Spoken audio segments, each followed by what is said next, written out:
నాంపల్లిలోని furniture గోదాంలో అగ్ని ప్రమాదం జరిగింది. 4 అంతస్తుల భవనంలో గ్రౌండ్ ఫ్లోర్ నుంచి మంటలు వ్యాపించాయి. భవనంలో చిక్కుకున్న వారి కోసం ఫైర్ సిబ్బంది రెస్క్యూ కొనసాగుతోంది.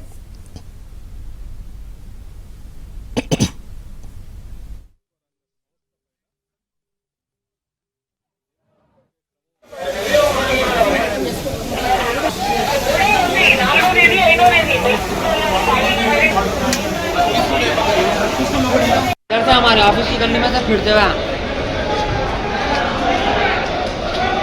बिल्डिंग में गोडाउन है गोडाउन उधर जाओ। नहीं वो आगे रखो। नहीं गर्म हीट ओवर ज़्यादा है। मैं जब से यहाँ लग रहा था मैं छोड़ दे के चले पूरा। నాంపల్లిలోని ఫర్నిచర్ గోదాంలో అగ్ని ప్రమాదం జరిగింది. 4 అంతస్తుల భవనంలో గ్రౌండ్ ఫ్లోర్ నుంచి మంటలు వ్యాపించాయి. భవనంలో చిక్కుకున్న వారి కోసం ఫైర్ సిబ్బంది రెస్క్యూ కొనసాగుతోంది.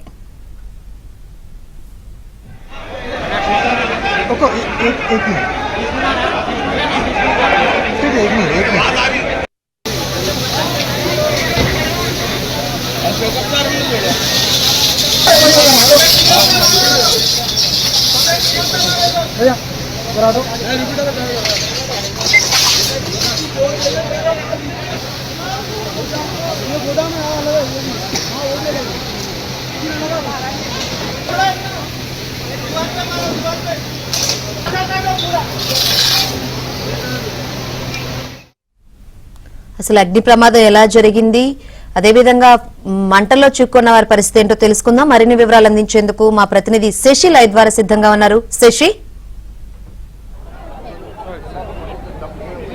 మొత్తం 6 మంటల్లో చిక్కుకున్నట్టుగా ప్రాథమికంగా తెలుస్తోంది. ముందుగా సెల్లార్ లో ఈ మంటలు ప్రారంభమయ్యాయి. సెల్లార్ లో మొత్తం అంతా కూడా ఫర్నిచర్ కి సంబంధించినటువంటి డంప్ ఉంటుంది.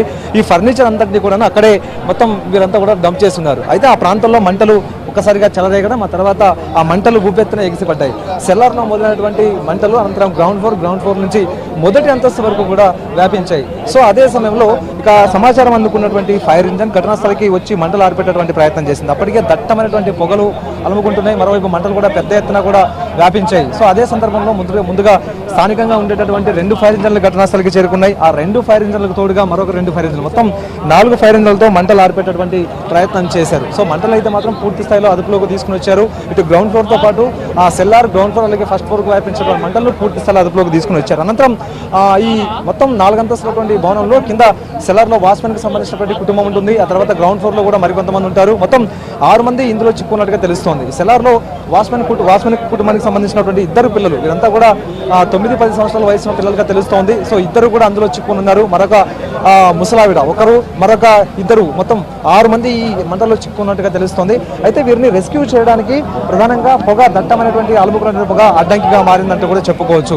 అయితే ఫైర్ సిబ్బంది లోపలికి వెళ్ళేటటువంటి ప్రయత్నం చేసినప్పుడు ఒకసారి మన విజువల్స్ లో కూడా చూడవచ్చు, ఏ మాత్రం ఎదురుగా ఉండేటటువంటి మనుషులు కూడా కనపడినంత దట్టంగా పొగలు అలుముకుని ఉన్నాయి. సో ఇదే నేపథ్యంలో రెస్క్యూ ఆపరేషన్ చాలా కష్టంగా మారుతుంది. మరొక వైపు లోపలికి వెళ్ళేటటువంటి ఫైర్ సిబ్బంది కూడాను ఈ పొగ వల్ల ఉక్కిరిపిక్కిరి అవుతున్నటువంటి సందర్భం కనిపిస్తోంది. సో ఇదే నేపథ్యంలో వాళ్ళంతా కూడా మాస్కులు, ఆక్సిజన్ మాస్కులు అన్ని పెట్టుకుని లోపలికి వెళ్తూ ఉన్నారు. సో అదే సందర్భంలో లోపల ఎవరైనా చిక్కుకుని ఉన్నారా అనేటటువంటి అంశాల గురించి ఆ రెస్క్యూ ఆపరేషన్ చేసేటటువంటి ప్రయత్నం చేసినప్పుడు దట్టంగా ఆమెలు కలుముకున్నటువంటి పొగ అడ్డంకిగా మారిందంటూ కూడా చెప్పుకోవచ్చు. సో ఇక ఇదొక అంశం. అయితే సెల్లార్ లో ఉండేటటువంటి వారిని గుర్తించేందుకు ఎక్కడ కూడా అవకాశం లేకుండా పోయింది. ఎందుకంటే సెల్లార్ లో మొత్తం అంతా కూడా ఈ ఫర్నిచర్ కి సంబంధించినటువంటి డంపే ఉంది. ఆ డంప్ క్లియర్ అయితే తప్ప లోపల ఎవరున్నారు, ఎంతమంది ఉన్నారు, ఆ తర్వాత ఒకవేళ ఉంటే వారిని బయటికి తీసుకోవడం ఎలా అనేటటువంటి అంశాల గురించి రెస్క్యూ చేయడం చాలా తేలిక అవుతుంది. కానీ లోపల మాత్రం ఎక్కడా కూడా లోపలికి వెళ్ళేందుకు అవకాశం కల్పించడం లేదు.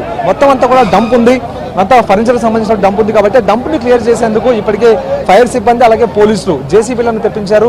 ఆ జేసీబీల సహకారంతో లోపల ఉండేటటువంటి డంప్ను బయటికి తీసుకొచ్చేటటువంటి ప్రయత్నం చేస్తున్నారంటూ కూడా చెప్పుకోవచ్చు. కొద్దిసేపటి క్రితమే ఘటనా స్థలికి సిపి సజ్జనార్ చేరుకున్నారు, పరిస్థితిని సమీక్షిస్తున్నారు. అసలు అగ్ని ప్రమాదం ఏ విధంగా జరిగింది అనేటటువంటి అంశాల గురించి కూడా ఇక్కడ ఉండేటటువంటి సిబ్బందిని అడిగి తెలుసుకునే ప్రయత్నం చేస్తున్నారు. సజ్జనార్ వచ్చారు, సిపి వచ్చారు, ఒకసారి చూద్దాం అసలు అగ్ని ప్రమాదం గురించి ఆయన ఏం చెప్తారో, అసలు ఏ విధంగా అగ్ని ప్రమాదం సంభవించింది, లోపల ఎంతమంది